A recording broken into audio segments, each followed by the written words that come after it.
Hello, my name is Jim Williams, and I'm here today with Dr. Ann Kwiatkowski, the CEO of Muncie Community Schools, and I am president of the Muncie Community Schools Board.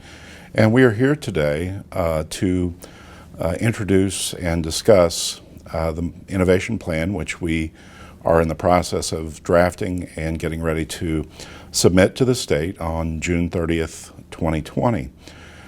We would be doing this in person in a series of discussions with the community at the libraries and the schools and Minnetrista. But as all of you surely know by now, unless you've been in a cave somewhere, we're in the midst of a global pandemic, and the timing could not have been more unfortunate from the standpoint of our work with MCS. But we are rising to the challenge and continuing to deliver e-learning to our students and continuing to finish up the preparation of the Innovation and Financial Viability Plan as the statute required.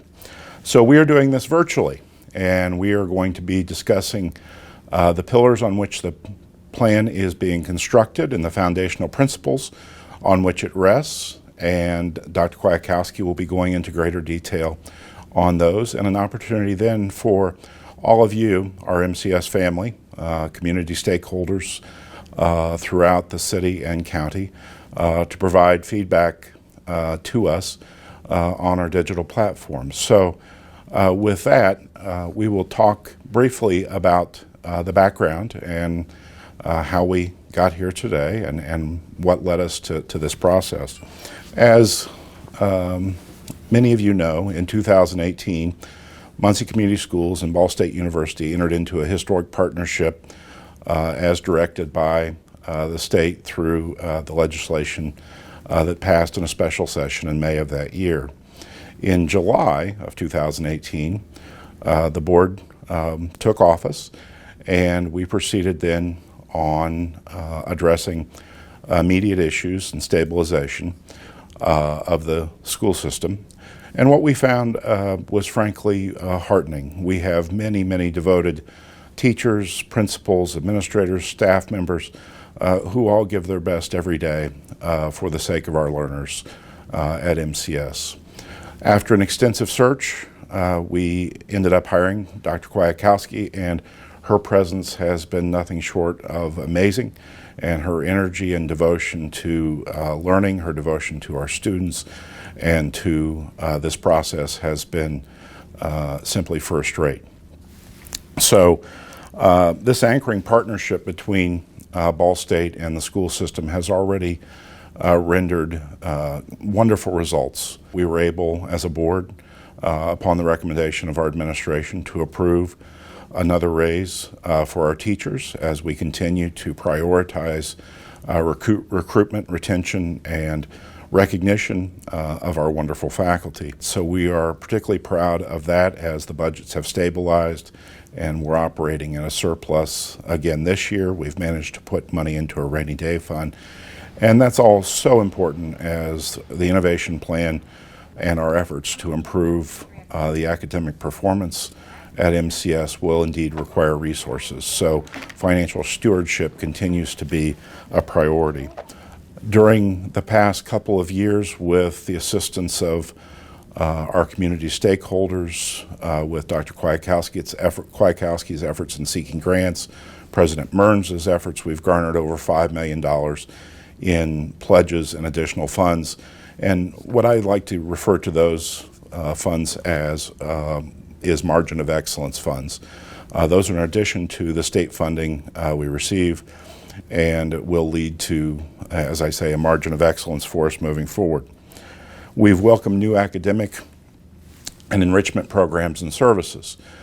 Just this year, we will be adding a couple of new preschool programs, so we will be trying to fulfill our goal of having high-quality pre-K programs at each of our elementary schools.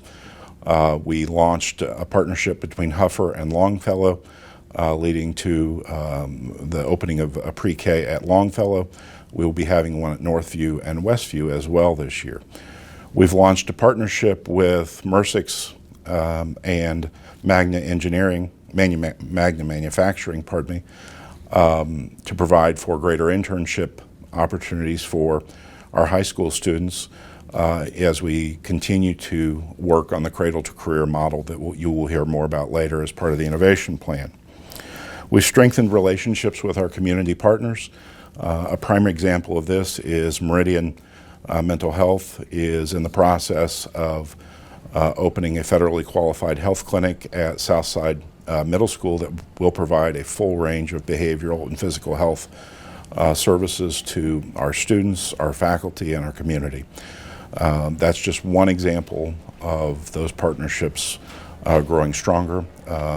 Likewise, Open Door Community Health is in the process of looking at doing the same thing at Muncie Central High School.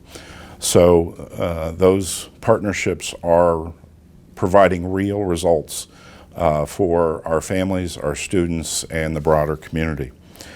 We have prioritized the educational process at Muncie Community Schools, and this has resulted in enhanced professional development for our teachers and staff.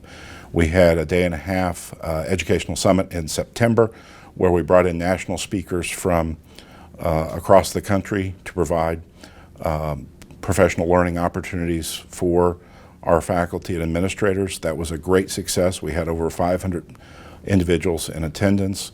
We've continued to, again, prioritize professional development with the introduction of Fountas and Pinnell literacy series as literacy continues to be obviously a significant priority for us. We have the National Institutes for Excellence in Teaching, NIET, in our buildings, again, working on developing educational leaders at all levels. So to guide this partnership, the schools and Ball State University developed a MCS Ball State Academic Innovation Council of more than 30 educators and Ball State faculty. This team has engaged hundreds of community members about their hopes and dreams for MCS. We've developed strategies and wraparound services to strengthen the district and support MCS educators. I want to just talk briefly about one of those wraparound services, and that is the relationship with By5, which aims to ensure kindergarten readiness for all students entering the Muncie Community Schools. And By5, Dr. Kwiatkowski is now on that board, and they are actively continuing to push forward with high-quality pre-K. And it was directly as a result of By5 and funding opportunities from the George and Francis Ball Foundation that resulted in the introduction of high-quality pre-K at Southview and Grissom. So that is, again, an example of leveraging community assets for the benefit of our learners in the community. We have also created and streamlined a process for Ball State faculty to propose academic projects, research, and programs that benefit students and align with our goals and objectives. This partnership with the university and university faculty, and specifically the Teachers College, has also continued to grow with the Professional Development School Liaisons, or PDS Liaisons. We will have Teachers College faculty in all of our buildings providing mentorship opportunities, professional learning opportunities, and generally giving advice to principals and faculty on best practices in the world of educating young people. We have also, with the assistance of Ball State, created a national panel of experts to review the work on the Academic Innovation and Financial Viability Plan. These experts are now in the process of doing their second round of review of that plan and offering suggestions. We've incorporated their first round of suggestions. This panel of experts includes both Ball State and Muncie Community Schools faculty. Some of our leading teachers have had an active role in reviewing the drafts to this point and have provided input for the plan, and their input is reflected in the plan. As we think about the Academic Innovation and Financial Viability Plan, one of our purposes for being here today and providing additional opportunity is to ensure that each of you has an opportunity to look at the plan from a 30,000-foot level, and then to get into a more granular review if you would like, and to offer suggestions to us as we finalize it. You should also understand that this plan is a living document. We will submit it on June the 30th, 2020, but it will be subject to occasional amendment, change, supplementation, as we are driven by evidence as to what is working, what is providing better outcomes for our learners, and as we see moving forward what resources are available to us to further enhance and supplement the plan. So by no means is what we're doing here today, or even in June of this year, going to be finally written in stone. We must be adaptive. We must be driven by the evidence. We must be looking at the resources available to us as a system and as a community in determining what this plan looks like as it evolves. This is not going to be a short process. We're looking at 5 to 7 years to implement fully systemic change. As part of this, getting your feedback and understanding that this is requiring a long-term commitment, and we need your help too in this process. And we've asked for it before, and you were wonderful as the United Way held community forums all across the neighborhoods throughout Muncie, and the MCS administration visited with families and others as we obtained your feedback as to what was important. And we listened to that feedback, and we've included many of those items in this plan. Specifically, a couple of examples: a greater focus on literacy, a larger focus on social and emotional learning for our learners who come from challenged environments. Also, understanding our need to be culturally responsive and to be culturally responsive educators, meeting students where they are, and understanding that the connected educator is the best educator, meaning that that educator is able to connect to those students at some fundamental level. We've all had teachers that we remember from our childhood, from high school, from college, and those teachers that we remember are those who connected to us and met us where we were and then drew us forward. Through these discussions and feedback mechanisms, more than 500 MCS families, students, teachers, and others have shared their hopes and dreams for Muncie Community Schools.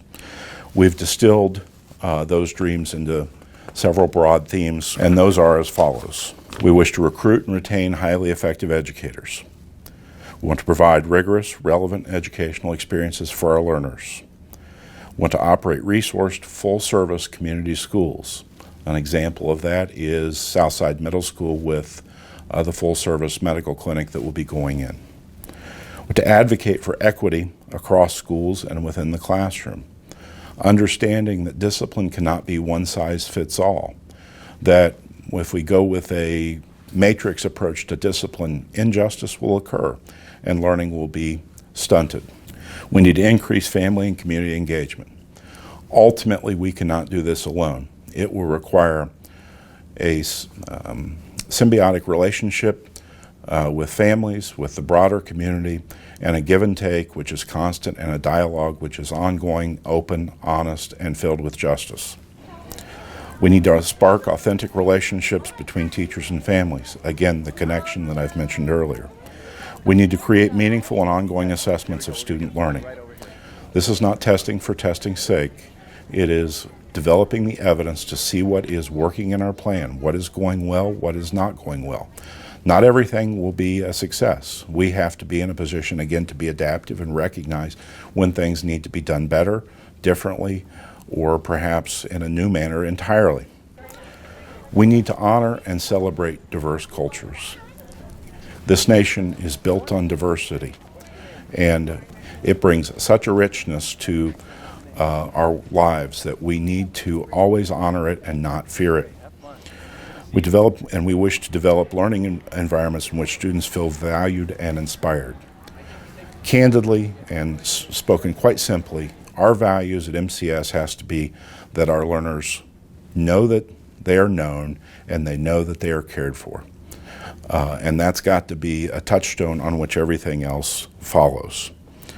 These themes reflect the most critical hopes and dreams for our district.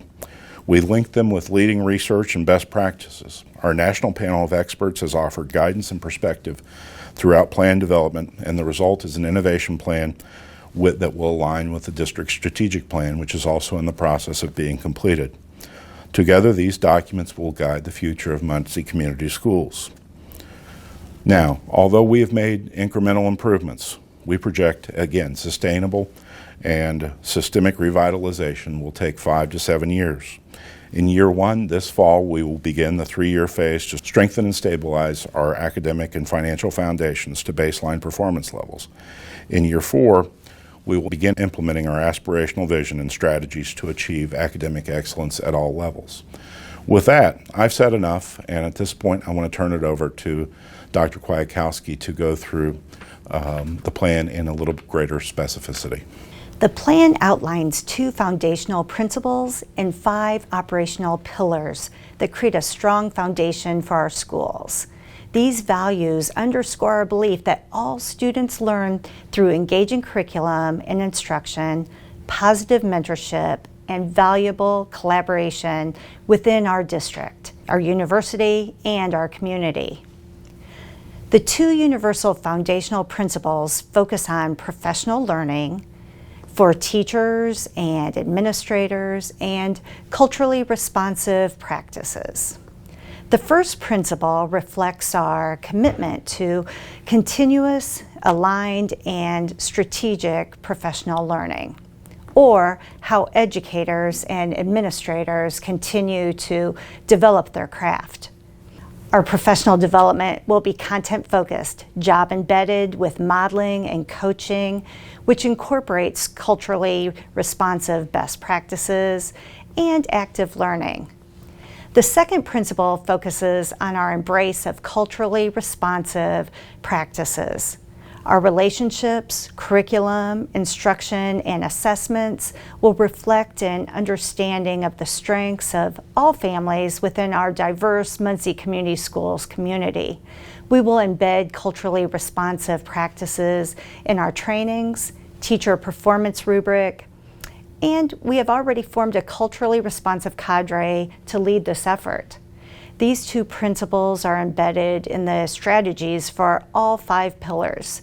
That is why we call them our universal foundational principles. Arising from these 2 foundational principles, the following 5 operational pillars provide the infrastructure on which we will develop and implement creative, innovative, and aspirational strategies, supporting our learners using a cradle-to-career community-based approach. First, I will list each of the pillars, then I will discuss each pillar in more detail. Pillar 1, high-quality pre-kindergarten education. Pillar 2, recruitment, development, and retention of educational leaders. Pillar 3, student-centered teaching and learning. Pillar 4, social and emotional learning, which we often call SEL. Pillar 5, family and community engagement. Pillar 1, the first pillar focuses on providing high-quality early childhood education for all our 3- and 4-year-old children in the district across the community. We believe that the early investment in our young children is vital to their future education success. Working with our community partners, we will extend our preschools to all 6 elementary schools. We strive to elevate all preschool programs to level 4. That's the state's highest Paths to Quality rating. The expanded access to high-quality pre-K will also promote kindergarten readiness. According to By 5 Early Childhood Initiative, which Jim mentioned earlier, more than 70% of entering MCS students are not prepared for kindergarten. It's imperative that we invest in programs and services that engage our earliest learners. The second pillar represents strategies to recruit, develop, and retain educational leaders within MCS. Teaching matters, as instructional quality is the single most powerful influence on student achievement. We define high-quality instruction as engaging, rigorous, differentiated, and teachers' support to achieve active innovation and culturally responsive classrooms using best practices. We will expand our professional learning to mirror each of our pillars using a continuous, job-embedded, mentoring-based approach through master and mentor teachers, as well as with the Ball State University PDS liaisons. We will broaden our recruitment to increase diversity at all levels, and we'll use incentive-based recruitment to develop and retain the best and brightest teachers to guide our learners. The third pillar highlights our commitment to student-centered teaching and learning by implementing or enhancing programs that emphasize the whole child, from reading, math, and STEAM subjects, that's science, technology, engineering, the arts, and math, to physical education and nutrition. Student-centered instruction will improve the district's ability to equip learners with the skills and the knowledge needed to graduate prepared for college and career.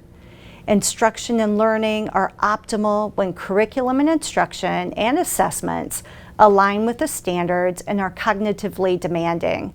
The innovation plan details strategies to ensure curriculum is consistent across schools and that each grade and discipline prepares learners for the next grade level.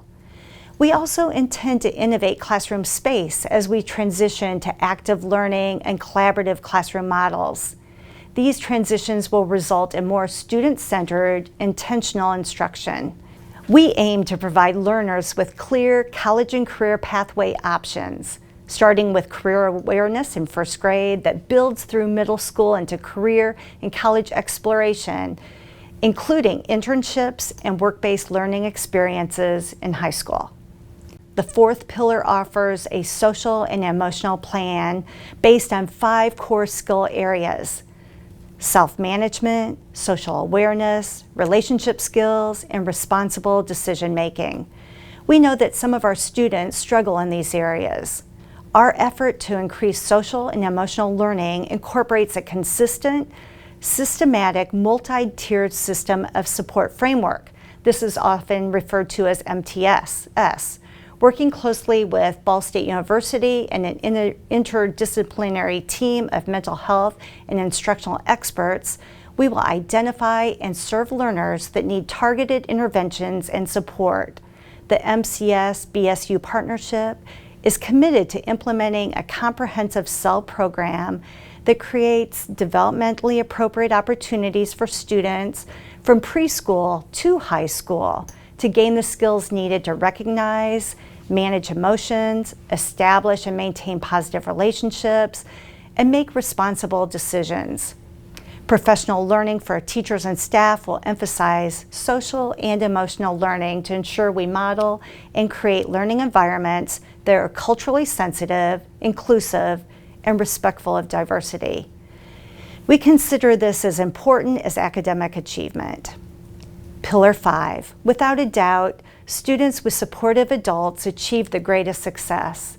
Pillar 5 outlines our plan to strengthen family and community involvement through engaging curriculum, positive relationships and partnerships throughout the entire city. We will foster mentors or community anchors that together will create a web of support that lifts up our learners and their families. We'll transform our school buildings into community hubs where community partners will show up to provide students and families with access to education and resources related to health, well-being, college and career readiness, and school engagement. To engage families, we will develop clear and consistent communication, support meaningful bonds with teachers and administrators, and broaden engagement opportunities beyond the traditional notions of involvement. These 5 pillars underscore by the 2 foundational principles will guide us through this unprecedented opportunity to come together as a city, district, and university to provide MCS students and families with the academic and social support they need to thrive. But before we submit the innovation plan to the Indiana legislators in June, we would appreciate your feedback, as Jim has mentioned. So go to muncieschools.org and you will find the link where you will be able to provide feedback to us. as we close, we want to thank you all for your participation in this process. This is, as we have said, a collaborative effort, and you, those of you who are stakeholders and part of our MCS family, are the most critical part of that. And this has to be a bilateral, multilateral approach, I should say. And we need your feedback to understand better what your hopes, dreams, expectations, fears are of this process. So please provide that feedback. And again, thank you for all you've done to this point, and thank you so much for entrusting your precious resource, your children, our learners, to MCS.